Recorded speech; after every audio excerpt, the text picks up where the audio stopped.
जय रघुवीर समर्थ। उत्तम निरूपण या चॅनलमध्ये सर्वांचं स्वागत आहे। ज्यांनी या चॅनलला सबस्क्राइब केलं आहे त्यांचे मी मनापासून आभार मानते। बघा, श्रीरामनवमी आता 6 एप्रिलला आलेली आहे। मी आतापर्यंत फक्त बोलून निरूपण सांगत होते, पण माझी इच्छा झाली की श्रीरामनवमीचं निरूपण हे आपण प्रत्यक्षात येऊन सांगावं आणि म्हणूनच मी आज तुम्हाला प्रत्यक्षात येऊन श्रीरामनवमीचं निरूपण सांगणार आहे। चला मग करूया सुरुवात। जय जय रघुवीर समर्थ।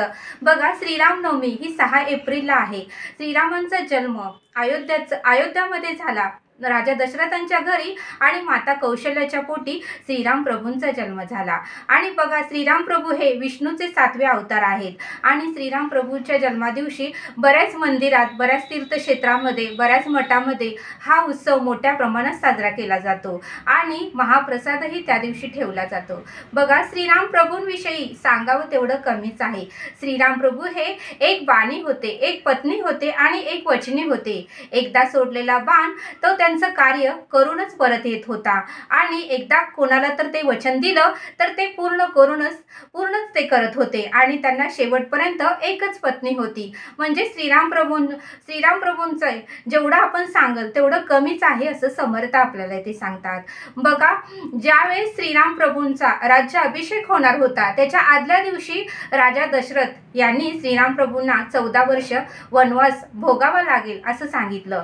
त्यावेळेस बघा, श्रीराम प्रभूंनी राजा दशरथांना उलट उत्तर दिलं नाही आणि ते म्हटले नाहीत की माता कैकेयीला तुम्ही वचन दिलं तर ते वचन तुम्ही पूर्ण करा, तुम्ही मला का सांगता, असं उद्धटपणाने त्यांनी उत्तर दिलं नाही म्हटले समर्थ।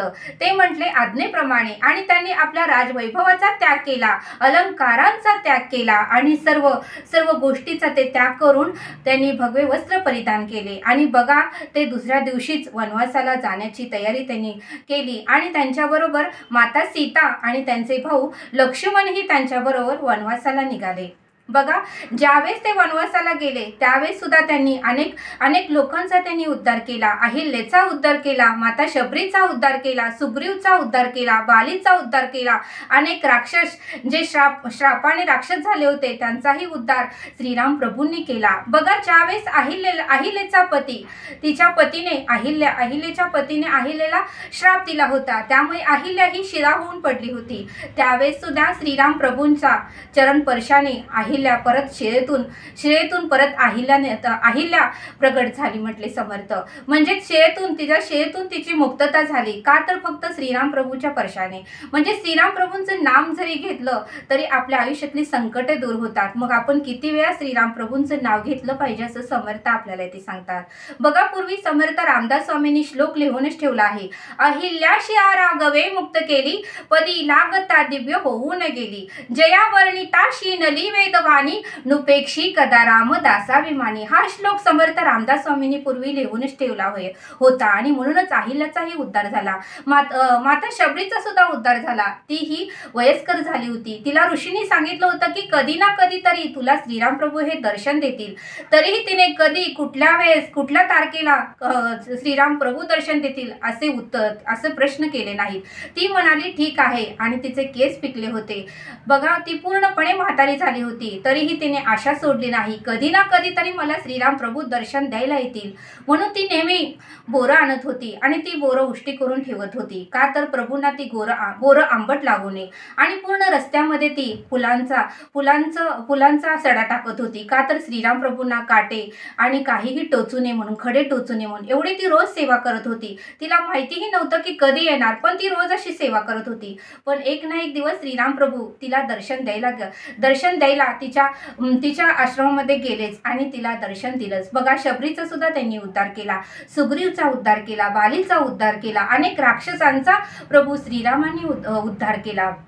बघा, श्रीरामांना परत अनेक संकट आली। ज्यावेळेस माता सीताला रावणाने लंकेमध्ये घेऊन गेलं त्यावेळेस सुद्धा श्रीराम प्रभूंना अनेक संकट आली। आता त्या सीता मातेला तर लंकेतून आणायचं होतं, मग आता करायचं तरी काय। त्यावेळेस श्रीराम प्रभूंनी अनेक वानर सेना गोळा केली। हनुमंत, सुग्रीव यांच्या साहाय्याने त्यांनी माता सीतेला रावणाच्या या बंदीखान्यातून मुक्तता केली। ज्यावेळेस त्या दोघांचंही युद्ध चालू होतं, बरेच वर्ष युद्ध चालू होतं, बरेच दिवस युद्ध चालू होतं आणि त्यावेळेस मात्र श्रीराम प्रभूंचा त्या युद्धामध्ये विजय झाला आणि मग मात्र श्रीराम प्रभूंनी विभीषणाला राज्यपद मिळवून दिलं आणि राज्याभिषेक त्यांनी केला। म्हणजे विभीषणाचा सुद्धा उद्धार श्रीराम प्रभूंनी केला आणि मग मात्र माता सीता, लक्ष्मण आणि श्रीराम प्रभू हे अयोध्यामध्ये परत आले। त्यावेळेस सुद्धा सीता मातेला वाटलं की आता आपले दुःख संपलं आहे, आता आपल्याला सुख प्राप्त होईल, समाधान प्राप्त होईल, शांती प्राप्त होईल, पण नाही, नियतीला काय वेगळंच करायचं होतं। आणि बघा म्हणले, ज्यावेळेस श्रीराम प्रभूंचा राज्याभिषेक झाला त्यावेळेस मात्र प्रजा सीता मातेवर संशय घेऊ लागली आणि मग मात्र श्रीराम प्रभू हे राजा होते। आता प्रजेचं ऐकणं एक राजाचं काम आहे। त्यामुळे श्रीराम प्रभूंनी सीता मातेला लक्ष्मणाला सांगून आश्रमामध्ये सोडून येण्यास सांगितले। मग मात्र लक्ष्मणाने माता सीतेला रथामध्ये बसवलं आणि आश्रमामध्ये सोडून आले आणि मग मात्र सीता मातेच्या पोटात लव आणि कुश हे दोन बाळं वाढत होती आणि थोड्या दिवसांनी तिने लव आणि कुश या दोन्ही बाळांना जन्माला घातलं आणि मग मात्र सीता माता त्या दोन बाळांकडे बघून जगू लागली। त्या दोन बाळांना तिने जन्माला घातलं, त्यांना लहानाचं मोठं केलं, संस्कार दिले, विद्या दिली आणि मग मात्र तिलाही वाटलं की आपल्याला त्रास झाला आहे, आपल्याला दुःख झालेलं आहे, आपल्याला संकट आले आहेत, आपल्याला अधिकार प्राप्त झाला नाही, पण आपल्या मुलांच्या बाबतीत असं होऊ नये, त्यांचं आयुष्य एवढं कडकर होऊ नये, त्यांना त्यांचा हक्क, त्यांचा अधिकार मिळालाच पाहिजे आणि त्यासाठी मी लढणार। म्हणून ती घाबरली नाही, डगमगली नाही, धैर्य आणि संयम तिच्याकडे होता आणि मग मात्र ती आपल्या दोन बाळांना लव आणि कुशला घेऊन ती अयोध्यामध्ये आली। त्यावेळेस तिला वाटलं की आता तरी आपल्याला अयोध्या स्वीकारेल, प्रजा स्वीकारेल, पण नाही, प्रजेचं कामच असतं की प्रत्येकाला नावं ठेवायचं। मग मात्र काही ना काहीतरी तिच्याबद्दल अजून तर्कवितर्क काढू लागले, काही ना काहीतरी उलट बोलू लागले। मग मात्र सीता मातेला त्या वेदना असह्य झाल्या आणि मग मात्र तिला ते सगळं काही सहन होईना म्हटले समर्थ। मग मात्र तिने धरतीला निवेदन ठेवलं, हे धरती माता, आता ह्या असह्य वेदना मला सहन होत नाहीत आणि कृपा कर आणि तुझ्यामध्ये मला विलीन करून घे। त्यावेळेस बघा म्हणले समर्थ, त्या धरतीला तडा गेल्या आणि सीता माता त्या धरतीमध्ये विलीन झाल्या। त्यावेळेस मात्र श्रीराम प्रभूंना खूप दुःख झालं आणि श्रीराम प्रभू हे ढसाढसा रडू लागले, कारण त्यांची सीताही त्यांना आयुष्यातून कायमची निघून गेली होती, त्यांना ती कधीही भेटणार नव्हती, त्यांची इच्छा नसूनही सीता माता त्यांना सोडून गेली होती। मग मात्र तरीही श्रीराम प्रभूंनी धैर्याने सगळ्या संकटाला सामोरे गेले। तरीही त्यांनी सीता गेल्यानंतर ही अनेक वर्ष राज्य केले, आपल्या दोन मुलांना लव आणि कुशला त्यांनी मोठं केलं आणि सर्व काही कारभार त्यांनी त्या लव आणि कुशला सांगितलं आणि असेच वर्ष गेल्यानंतर लव आणि कुश सर्व काही कारभार सांभाळू लागले आणि मग मात्र थोड्या दिवसांनी श्रीराम प्रभूंना एक ऋषी भेटायला आले आणि ते ऋषी म्हणाले की आपल्या दोघांची गुप्त बैठक मला करायची आहे, मला तुम्हाला काहीतरी महत्त्वाचं सांगायचं आहे आणि त्या बैठकीमध्ये कोणीही नसावं अशी मी आज्ञा करतो। त्यावेळेस श्रीराम प्रभू लक्ष्मणाला म्हणाले, हे लक्ष्मणा, तू बाहेर पहारा दे आणि कोणीही आत पाठवू नको आणि जरी पाठवलं तर मी त्याला श्राप देईल। मग मात्र लक्ष्मण म्हणाले, आज्ञेप्रमाणे मी कोणालाही हात पाठवत नाही। मग मात्र त्या दोघांची ही गुपित बैठक चालू झाली। ते ऋषी नसून कालदेव होते आणि ते कालदेव त्या श्रीराम प्रभूंना म्हणाले की तुमचा धरतीवरचा हा प्रवास आता संपलेला आहे, आता तुम्हाला वैकुंठात जाण्याचा वेळ आलेली आहे आणि ती आठवण करून देण्यासाठी मी येथे आलेलो आहे। असे त्यांची चर्चा चालू असताना बाहेर लक्ष्मण पहारा देत होते। मग मात्र महर्षी दुर्वास तेथे आले आणि महर्षी दुर्वास लक्ष्मणाला वाद घालू लागले की मला आत्ताच्या आत्ता श्रीराम प्रभूंना भेटायचं आहे। त्यावेळेस लक्ष्मण म्हणाले की नाही, त्यांची आज्ञा आहे, थोडा वेळ तुम्हाला वाट बघावेच लागेल, त्यांची गुप्त बैठक ऋषींबरोबर चालू आहे, ज्यावेळेस त्यांची बैठक संपेल त्यावेळेस तुम्ही आज जावा। पण दुर्वास ऋषी मात्र ऐकायला तयार नव्हते। ते म्हणाले, लक्ष्मणा, तू मला आज सोड, नाही तरी मी तुला श्राप देईल। त्यावेळेस लक्ष्मण म्हणाले, ठीक आहे।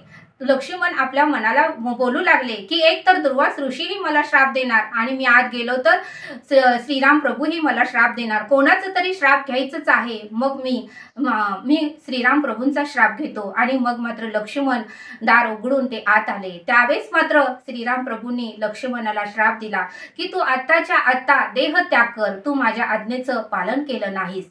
आणि मग मात्र लक्ष्मणाने शरयू नदीमध्ये जाऊन अनंत शेषनागामध्ये विलीन झाले। आणि मग मात्र श्रीराम प्रभूही शरयू नदीमध्ये गेले आणि तेही अनंत शेषनागामध्ये विलीन झाले आणि विष्णूंचं रूप त्यांनी घेतलं। आणि अशा प्रकारे त्यांचा धर्तीवरचा राम अवतार तेथे समाप्त होतो म्हटले समर्थ। मग मात्र श्रीराम प्रभूंनीही आपला देह त्याग केला आणि लक्ष्मणानेही आपला देह त्याग केला। बघा म्हटले समर्थ, आजकालच्या कलियुगामध्ये मुलांना थोडं जरी संकट आलं तरी मुलं टोकाचा निर्णय घेतात, मरणाचा निर्णय घेतात, आत्महत्या करण्याचा निर्णय घेतात। पण श्रीराम प्रभूंना किती संकट आली, शेवटच्या श्वासापर्यंत त्यांना सुख प्राप्त झालं नाही, तरीही ते प्रत्येक संकटाला धैर्याने संयमाने सामोरे गेले। आपल्यालाही रामायणामध्ये अनेक आपल्याला काहीतरी गोष्टी प्रत्येकाला शिकायला मिळतात। सासू सासरे कसे असावे, बहीण कशी असावी, भाऊ कसा असावा, नंतर प्रत्येक नातं कसं असावं हे रामायणातून आपल्याला शिकायला मिळतं। बघा म्हटले समर्थ, रामायणातली प्रत्येक गुण जर प्रत्येकाने आत्मसात केले तर प्रत्येकाच्या आयुष्याचं सोनच होईल असं समर्थांनी आपल्याला इथे सांगितलं। म्हणून समर्थ म्हणतात की श्रीरामांसारखी गुण प्रत्येकामध्ये यावे असं प्रत्येकाने प्रयत्न केला तर हे कलियुगामध्ये त्रेतायुग यायला वेळ लागणार नाही असं समर्थांनी आपल्याला या निरूपणामध्ये समजावून सांगितलं।